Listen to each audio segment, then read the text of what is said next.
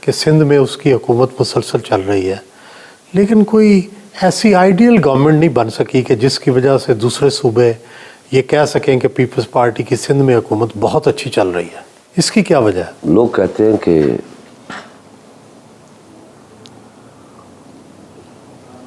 Peoples party کو ڈھول بجانا نہیں آتا. واقعی نہیں آتا. اور واقعی ہمیں ڈھول بجانا نہیں آتا.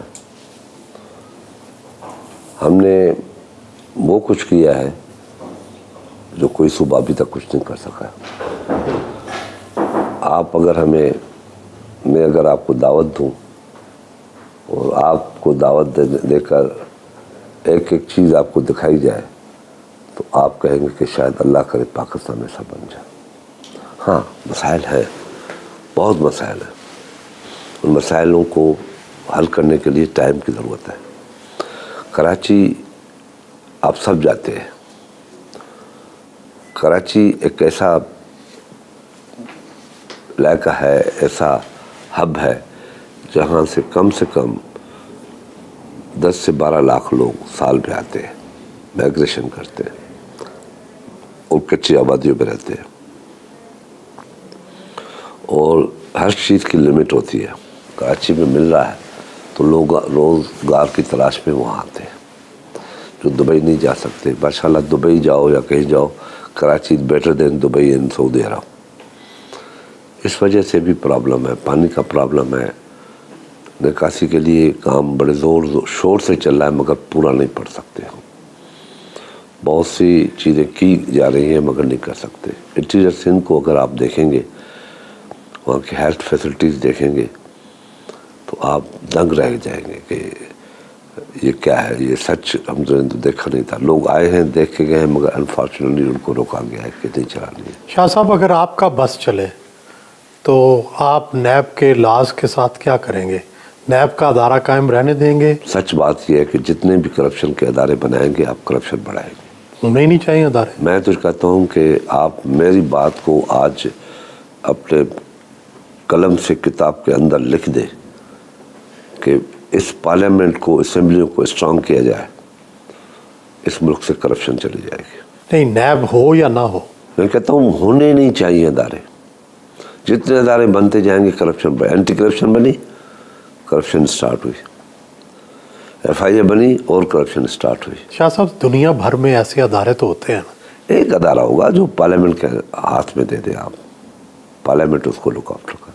آپ پھر دیکھیں اس ملک میں کرپشن کا تصور ہوتا ہے. میں پارلیمنٹ پہ تو الزام ہے کہ وہ کرپشن کرتی ہے. میں پارلیمنٹ میں وہ شخص آپ کے سامنے بیٹھا ہوں جو 5 سال PSC کا چیئرمین رہا ہوں مگر آپ نے میری شکایت نہیں سنی ہوگی.